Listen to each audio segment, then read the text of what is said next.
Em nome do Pai, e do Filho, e do Espírito Santo. Amém. Naqueles dias, Jesus foi à montanha para rezar. Passou a noite toda em oração a Deus. Ao amanhecer, chamou seus discípulos e escolheu 12 dentre eles, aos quais deu o nome de apóstolos.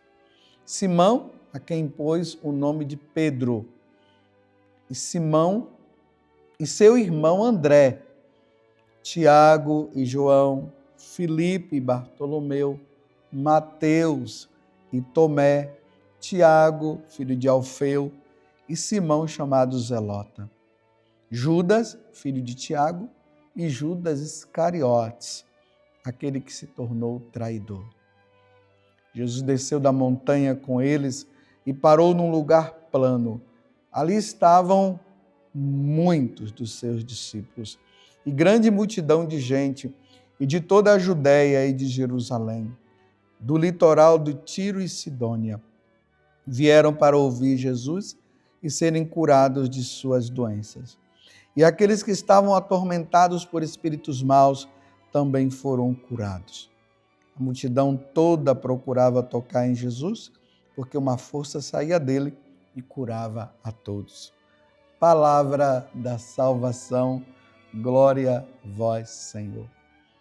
Estamos, meus irmãos, no capítulo 6, do versículo 12 até o 19 do Evangelho de São Lucas.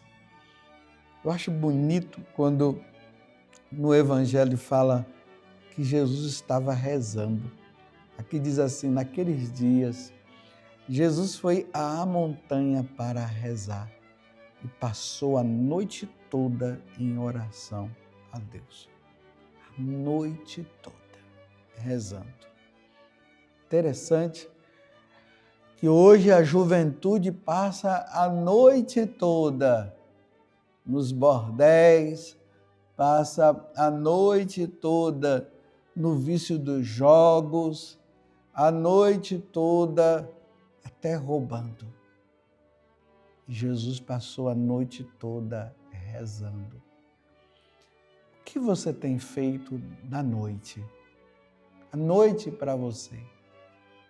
Você tem usado também na noite para rezar, para ler algum livro da vida dos santos, da Sagrada Escritura, se aperfeiçoar na doutrina cristã? O que você tem feito à noite? Mas Jesus passou a noite toda rezando, porque dos 72 discípulos, ele tinha que tirar 12. 12 porque representa também as 12 tribos de Israel. Ele precisava perceber, dentre os 72 discípulos, quais seriam os apóstolos, aqueles que iriam enviar o Evangelho, a Boa Nova, aqueles que iriam celebrar missa depois da sua morte e ressurreição. E aqui nós vemos o nome dos 12 apóstolos. Sabendo que eles, depois dessa escolha, e depois que Jesus morre, eles recebem o Espírito Santo e começam a pregar o Evangelho. Esses homens, eles levaram essa mensagem da Boa Nova de salvação, como nós vimos esses dias, quando Jesus escolheu os 4 primeiros, lembram? Pedro, Tiago, André e João, que eram pescadores. E Jesus disse que eles seriam pescadores de homens, pescadores de almas, que eles iriam salvar almas. Agora Jesus escolhe mais outros, os 8, porque já tinha escolhido esses daqui, e ele envia para salvar almas. Eram homens perfeitos? Não eram. Nossa, Pedro era muito impulsivo. Tiago e João, nós vemos lá no Evangelho que eles mandaram descer fogo do céu, porque Jesus não foi bem recebido lá na Samaria. Então eles falaram, manda descer fogo do céu. Nós encontramos lá Mateus, que era um cobrador de impostos.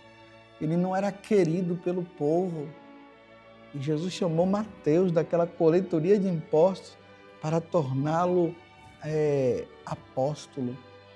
E assim todos os outros, os zelotas, Simão, chamado de zelota, que não é Simão Pedro, né? Que Jesus aqui está dizendo que o Lucas está dizendo que Jesus impôs o nome dele de Pedro. Lembremos lá em Mateus capítulo 16, do versículo 18 seguinte, que vai dizer o que Jesus falou para Pedro: tu és Pedro e sobre esta pedra edificarei a minha igreja. Nós temos esse daqui, o zelota, aqueles homens que aguardavam, que estavam lutando para que viesse um Salvador para destruir o povo romano. Eram homens simples, pecadores, mas foram escolhidos. Na carta aos Hebreus vai dizer justamente isso, que Deus tira do meio do povo aqueles homens para oferecer sacrifício pelos seus pecados e pelos pecados da humanidade. Eis aqui os homens que levaram o Evangelho do Senhor e derramaram o sangue. Mas a gente não pode, mas eu não posso deixar também, meus irmãos, de falar do último apóstolo aqui que é colocado, Judas Iscariotes, aquele que se tornou o traidor. É importante essa frase, se tornou o traidor. Ele não deveria ser o traidor, mas ele se tornou o traidor. Infelizmente, ele se tornou o traidor. Eu faço questão de repetir isso para que nós entendamos que ele não foi o traidor porque ele estava previsto ser o traidor. Ele se tornou o traidor. Nós podemos, meus irmãos, nos tornar traidores de nosso Senhor Jesus Cristo. Por isso que precisamos estar unidos a Jesus. Por isso que precisamos ler a Sagrada Escritura, para nós não nos tornarmos traidores de Jesus Cristo. Só que a nossa traição, o prejuízo não vai ser para nós. Porque quem trai Jesus, quem abandona Jesus, vai ter como recompensa não a salvação, mas a perdição eterna. Nós não podemos de maneira nenhuma trair nosso Senhor Jesus Cristo. E como é que nós traímos nosso Senhor Jesus Cristo? Quando nós abandonamos Jesus, quando nós abandonamos a Igreja Católica, quando nós vamos para essas seitas, quando nós vamos para as falsas religiões, isso é uma traição.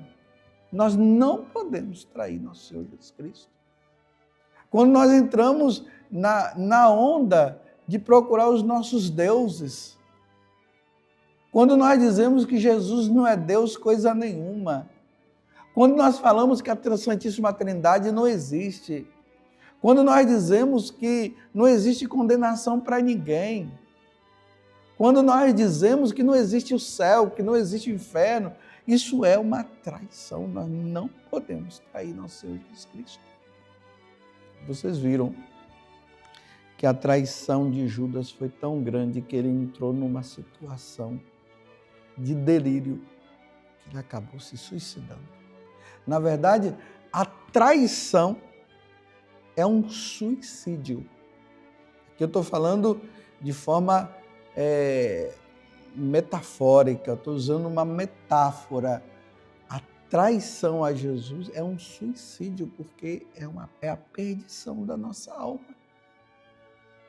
E nós não podemos perder a nossa alma. Ele se tornou um traidor. Você tem se tornado um traidor? Cuidado, meus irmãos, cuidado. E aqui eu digo para nós sacerdotes, vamos ensinar a sã doutrina, vamos ensinar a verdade, porque quando nós, padres, não ensinamos a verdade, nós entramos nesse falso ecumenismo que está aí, nós nos tornamos traidores de nosso Senhor Jesus Cristo, porque nós fomos ordenados para levar a mensagem, a palavra de salvação. Nós não podemos levar as pessoas à perdição, porque Jesus mesmo disse, aquele que ensinar qualquer coisa do que está escrito de forma errada será o menor. Nós não podemos de maneira nenhuma. Precisamos levar o Evangelho do nosso Senhor Jesus Cristo. Que Deus nos dê a graça, por meio de Nossa Senhora, de jamais, meus irmãos, cairmos nesta situação de traição. Não podemos ser traidores, precisamos ser fiéis a nosso Senhor Jesus Cristo. A traição, como eu já disse, é um suicídio. Louvado seja nosso Senhor Jesus Cristo, para sempre seja louvado, e a sua mãe Maria Santíssima, ó Virgem Santíssima, não permitais que eu viva e nem morra em pecado mortal.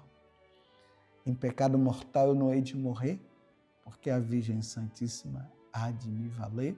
Valei-me, Virgem Santíssima, e desça sobre você a bênção de Deus Todo-Poderoso, Pai, Filho e Espírito Santo. Amém.